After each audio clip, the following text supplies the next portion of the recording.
Hi everyone. நம்ம last video continuity Newton second law பார்க்க போகிறோம். நம்ம லாஸ்ட் வீடியோவில் நம்ம நியூட்டன் செகண்ட் லாவை பற்றி பார்த்தோம்.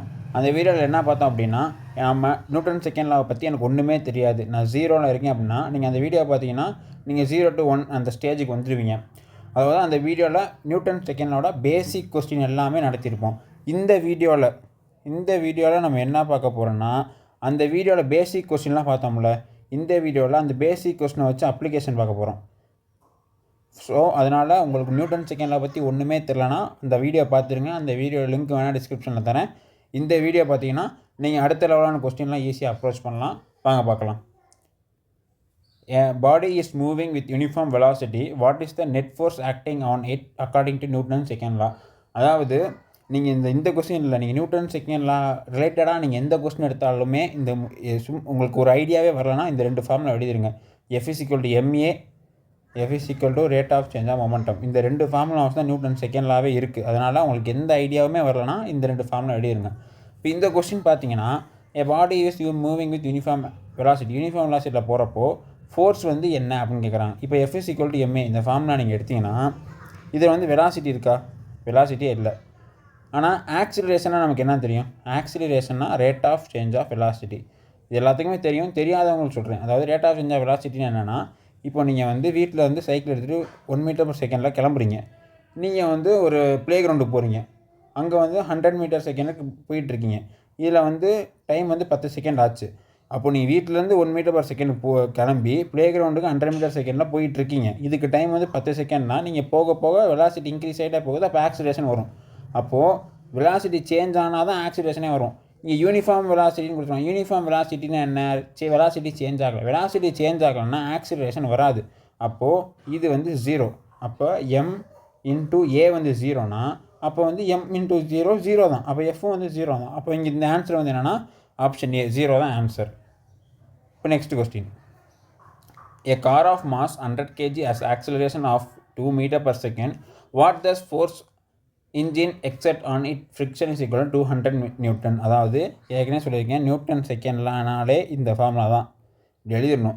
இப்போ இந்த மாதிரி ஃப்ரிக்ஷன்லாம் கொடுத்துட்டாங்க அப்படின்னா என்ன பண்ணணும்னா, இந்த ஃபார்முலாவோட அந்த ஃப்ரிக்ஷனல் ஃபோர்ஸை மைனஸ் பண்ணி இப்படி போட்டணும். இவ்வளோ தான் சம்மே. ஏன் மைனஸ் பண்ணணும் அப்படின்னா, இப்படி இப்போ உங்கள் வீட்டிலேயே ஒரு 1 kgக்குன்னு ஒரு ஆப்ஜெக்ட் இருக்குன்னு வைங்களேன். நீங்கள் ஒரு ஃபோர்ஸ் கொடுப்பீங்க. ஒரு சர்டன் ஃபோர்ஸ் கொடுக்குற வரைக்குமே அந்த ஆப்ஜெக்ட் மூவ் ஆகாது.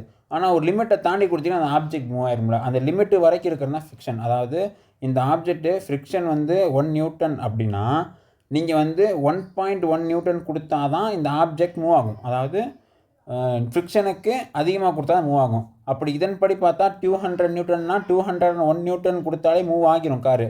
ஆனால் அவங்க என்ன கேட்குறாங்கன்னா, ஆக்சிலரேஷன் 2 மீட்டர்/செகண்டில் இருக்கிறப்போ என்ன ஃபோர்ஸ் கொடுக்கணும் அப்படின்னு கேட்குறாங்க. அப்போ நம்ம என்ன பண்ணணும்? இந்த ஃபார்முலா அப்ளை பண்ணுங்கள். F இந்த மைனஸில் இருக்குது, அங்கிட்டு போனால் ப்ளஸ்ஸு. M என்ன 1000, A என்ன 2, மைனஸ் இருக்கிறது ப்ளஸ்ஸு, அங்கே போச்சுன்னா 200. F is equal to 200 plus 2000 plus 200 is equal to 2200 Newton.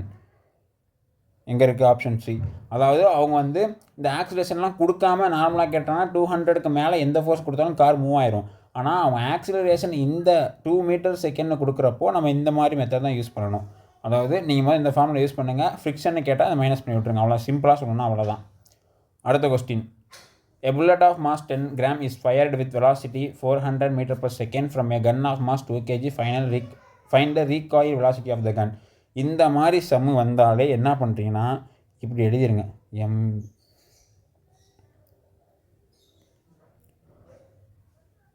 அவ்வளோதான், சம்மே முடிஞ்சு. இந்த மாதிரி சம்மு கேட்டாலே இப்படி தான் பண்ணேன். இது என்னென்னா mgன்றது mass of gun, vg mass velocity of கன்னு, இது mass of bullet, velocity of bullet. இவங்க இந்த 4ல் 3 கொடுத்துட்டு 1 கேட்பாங்க. இங்கே என்ன கேட்டிருக்காங்க? ரீகாயில் வெலாசிட்டி ஆஃப் கன்னு கேட்டிருக்காங்க. அதான் இது கேட்டிருக்காங்க. அப்போ இதை மட்டும் வச்சுட்டு மிச்சம்லாம் கொடுக்கணும்னா ஆன்சர் வந்துடும். இப்போ மாஸ் ஆஃப் புல்லட் எவ்வளோ கொடுத்துருக்காங்க? 10 கிராம் கொடுத்துருக்காங்க. வெலாசிட்டி ஆஃப் புல்லட் எவ்வளோ? 400 மீட்டர்/செகண்ட் கொடுத்துருக்காங்க. இங்கே மாஸ் ஆஃப் கன் எவ்வளோ கொடுத்துருக்காங்க? 2 kg கொடுத்துருக்காங்க. இது 2 kg, இது கிராமு. அப்போ கிராம கிலோகிராமை மாற்றணும்னா 1000 டிவைட் பண்ணணும். அப்போ 10 டிவைட் பை 1000 இன்ட்டு 2 இன்ட்டு 400. இப்போ 0 0 0, இதுவும் இது கேன்சல் ஆயிரும். சரி, அப்போ 2 வந்துட்டுனா 4. அப்போ வெலாசிட்டி ஆஃப் கன் எவ்வளோ? 2 metre per second. Option C is the right answer. பார்த்தீங்களா, இதெல்லாம் ஈஸியான சம்மு தான். இதெல்லாம் வந்து அந்த வீடியோவில் பார்த்தோம். அந்த வீடியோட அப்ளிகேஷன் தான் அதெல்லாம். இப்போ 4th sum. A resultant force act on body for 4 seconds. If the body was initially at rest as mass of 2 kg, find its final velocity. F வந்து 10 நியூட்டன் கொடுத்தாங்க. அதாவது என்ன சொல்கிறாங்க அப்படின்னா, இங்கே வந்து 2 kgன்னு ஒரு பாடி இருக்குது. இனிஷியலாக ரெஸ்ட்டு, இனிஷியலாக 0ன்ற வெலாசிட்டி இருக்குது. அவங்க வந்து இப்படி ஒரு 10 நியூட்டனில் ஒரு ஃபோர்ஸ் கொடுக்குறாங்க. எவ்வளோ நேரத்தில்? 4 செகண்டுக்கு 10 நியூட்டன்ற ஃபோர்ஸ் கொடுக்குறாங்க. அப்போ ஃபைனலாக என்ன வெலாசிட்டி வரும் அப்படின்னு கேட்குறாங்க. இந்த மாதிரி சமக்கு என்ன பண்ணணும்னா, ஃபைனல் வெலாசிட்டிக்கு நீங்கள் எந்த ஃபார்முலா போட்டாலும் ஆக்சிலரேஷன் வரும். அப்போ ஆக்சிலரேஷன் கண்டுபிடிக்கணும்னா என்ன பண்ணணும்? நியூட்டன் ஃபர்ஸ்ட் செகண்டில் தான். F = ma. ஃபோர்ஸ் கொடுத்துட்டாங்க 10 நியூட்டன், m வந்து 2 kgன்னு கொடுத்துட்டாங்க. ஆக்சிலரேஷன் கண்டுபிடிக்கணும். ஆக்சிலரேஷன் வந்து 5 மீட்டர்/செகண்ட் ஸ்கொயர்.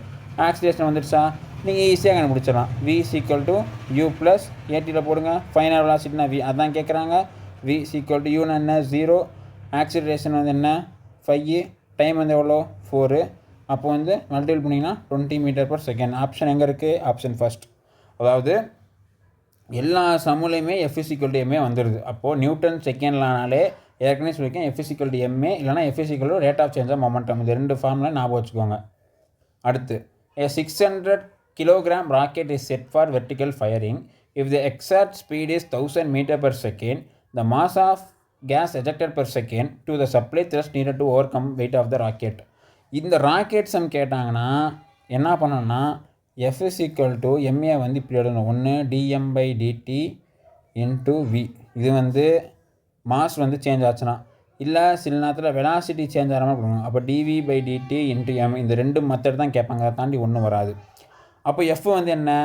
F வந்து இவங்க டேரெக்டாக கொடுக்கல. F வந்து நம்ம எப்படி எழுதணும்னா, ராக்கெட் சம்லலாம் இப்படி ராக்கெட் இருக்குன்னு வைங்களேன், அது கீழே வந்து பிடிச்சி இழுக்கிற ராக்கெட். நீங்கள் டேபிள் ஒரு புக்கு வச்சுருந்தாலுமே கீழே mg ஆக்ட் ஆகும். எம்னா அதோட மாசு, ஜினா கிராவிட்டி. அதுக்கு ஆப்போசிட்டாக மேலே every action there is an equal opposite reaction மாதிரி. அப்போ இங்கே எஃப் ஆக்ட் ஆகும். அந்த எஃப் வந்து எம்ஜிக்கு ஈக்குவலாக இருக்கும். அந்த மாதிரி வச்சு தான் சம் சால்வ் பண்ணணும். அவங்க எம்மை கொடுத்துட்டாங்க, ஸ்பீடு கொடுத்துட்டாங்க, எவ்வளோ மாஸ் வந்து ஒரு செகண்டுக்கு எஜெக்ட் ஆகும்னு கேட்குறாங்க. அதாவது இந்த மெத்தட் dm/dt கேட்குறாங்க. பண்ணலாமா? எஃப் வந்து என்ன சொல்லியிருக்கேன்? இந்த F = mg. dm/dt அதான் கேட்குறாங்க. Velocity v. இப்போ எம்னா எவ்வளோ? 600, ஜினா 10, dm/dt வெலாசிட்டி எவ்வளோ? 1000. கேன்சல் பண்ணுங்க எல்லாத்தையும். இங்கே ஒரு 3 0 இருக்குது, இங்கே ஒரு 3 0 இருக்குது. அப்போ ஆன்சர் என்ன? 6.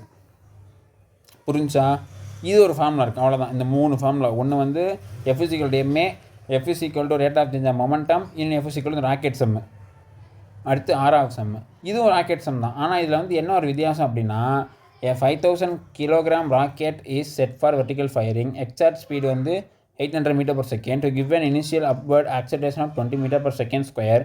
த amount of gas ejected per second to supply needed to thrust. அதாவது இவங்க என்ன சொல்கிறாங்கன்னா, போன சம்மில் என்ன சொல்லியிருந்தாங்கன்னா, இப்போ ராக்கெட் இருக்குது, இப்படி வந்து மேலே போகிறப்ப வெலாசிட்டி வந்து என்ன அப்படின்னு, வெலாசிட்டி ரேட் ஆஃப் மாஸ் வந்து என்னன்னு கேட்டாங்க.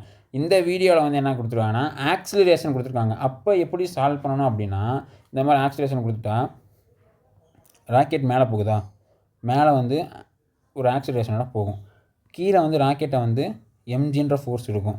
அதே மாதிரி மேலே எஃப்ன்ற ஃபோர்ஸ் வந்து இருக்கும். அப்போது நம்ம லாஸ் ஆஃப் மோஷன்லாம் வந்து கொஞ்சம் அந்த புள்ளி சம்லாம் படிப்போம். அது அவங்களுக்கு இங்கே தெளிவாக புரியும். நிறைய பேருக்கு தெரியும், ரொம்ப தெரியாதவங்களுக்காக தான் நான் சொல்லிகிட்ருக்கேன். இந்த மாதிரி சம் எப்படி பண்ணோன்னா, மேலே இருக்கிற ஃபோர்ஸை போட்டு கீழே இருக்கிற ஃபோர்ஸை மைனஸ் பண்ணி = ma. இந்த ஃபோர்ஸை வந்து இந்த மாதிரி சம்மை இப்படி தான் சால்வ் பண்ணணும். அப்போ எஃப்ன்றது வந்து என்ன? mg + ma. அப்போ எஃப்ன்றது எம்மை காமன் அடிக்குன்னா g + a. இதுதான் எஃப். அவங்க எஃப்ஆ கேட்குறாங்க. இல்லை, amount of gas ejected per second. நான் போன வீடியோவில் தான் சொன்னேன், எஃப்க்கு வந்து dm/dt × v. ராக்கெட் சம் ஒன்று இப்படி போடணும். இல்லைன்னா F = dv/dt × m. இவங்க என்ன கேட்குறாங்க? Amount of gas ejected per second. அப்போ வந்து இந்த ஃபார்முலா தான் கேட்குறாங்க. அந்த ஃபார்முலா அப்ளை பண்ணுங்கள். இந்த எஃப்ன்ற இடத்துல இதை அப்ளை பண்ணுங்கள். dm/dt × v = mg + a. அது போன சம்மு வந்து நார்மலாக இதை மட்டும் கேட்டு விட்டுட்டாங்க. இந்த சம்மில் கூட ஒரு எக்ஸ்ட்ரா ஸ்டெப்பு கேட்டிருக்காங்க. இது வந்து எம்ஜி ப்ளஸ். அதாவது அதனால தான் போன சம்மை முன்னாடி வச்சுருக்கேன். இந்த மாதிரி ஸ்டெப் பை ஸ்டெப்பாக பார்த்தா தான் உங்களுக்கும் ஈஸியாக இருக்கும், நீங்களும் டிமோட்டிவேட் ஆக மாட்டீங்க. இப்போ பாருங்கள், இவங்க இதை தான் கேட்டிருக்காங்க. இதை மட்டும் இங்கே வச்சுட்டு வெலாசிட்டி கீழே கொண்டு போங்க. dm/dt = mg+a / v. மாஸ் வந்து எவ்வளோ? 5000 கிலோகிராம். g வந்து 10. ஆக்சிலரேஷன் வந்து எவ்வளோ? ஆக்சிலரேஷன் 20. வெலாசிட்டி வந்து 800.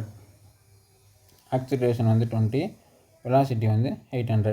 இதை தான் கேன்சல் பண்ணுங்கள். 0 0 0 0. அப்போ 50 / 8. இங்கே வந்து 10 + 20 30. அப்போ இன்ட்டு 30. இதை நீங்கள் பண்ணிங்கன்னா எவ்வளோ வரும்னா, இதை நீங்கள் அப்ராக்சிமேட்டாக ஒரு 6.2 சம்திங் வைங்களேன். அப்போ 180 அபோவ் வரும். 180 அபோவ் என்ன இருக்குது? 180 அபோவ் 2 ஆப்ஷன் இருக்குது. இந்த ஆன்சர் கொஞ்சம் என்ன வரும்னா, இதை நீங்கள் கேன்சல் பண்ணிங்கன்னா இது வரும். அப்போ 185க்கு மேலே தான் எப்படி இருந்தாலும் வரும். அப்போ இந்த ஆன்சருக்கு ஆப்ஷன் பி தான் ரைட் ஆன்சர். புரிஞ்சா? இந்த சம் வந்து நமக்கு ஆக்சிலரேஷனை கொடுக்கல, அதனால் சிம்பிளாக முடிஞ்சிச்சு. ஆனால் இந்த சம்மில் ஆக்சிலரேஷன் கொடுத்துருக்காங்க, அதனால் நம்ம இந்த மாதிரிலாம் எழுதினா தான் ஈஸியாக முடிக்க முடியும். அடுத்து இது கொஞ்சம் வேறு மாதிரியான சம், ஆனால் ஃபார்முலா ஒன்று தான். Sand is been dropped on conveyor belt at the rate of m kg/second. The force necessary to keep the belt moving with constant velocity of v m/s will be. அதாவது நான் ஏற்கனவே சொல்லியிருக்கேன், உங்களுக்கு எந்த சம்மு கேட்டாலும் இந்த எழுதிருங்க, F = ma இல்லைனா F = rate of change of momentumனு. இவங்க என்ன கேட்குறாங்க அப்படின்னா, சாண்டு ட்ராப் ஆகுது, மாஸ் வந்து சேஞ்ச் ஆகுது. மாஸ் சேஞ்ச் ஆகுதுனாலே இதுதான் என்ன சொல், மாஸ் சேஞ்ச் ஆகுதுனால எப்படி இந்த ராக்கெட் சம்மில் பார்த்தோம், dm/dt × v. அப்போ ஃபோர்ஸ் வந்து என்னவா இருக்கும் அப்படின்னு கேட்குறாங்க. அப்போ நம்ம என்ன பண்ணணும், கான்ஸ்டன்ட் வெலாசிட்டியில். அப்போ என்ன பண்ணணும்னா இந்த ஃபார்முலா சூஸ் பண்ணணும். ஏன்னா இதில் தானே rate of change of mass வந்து இருக்குது.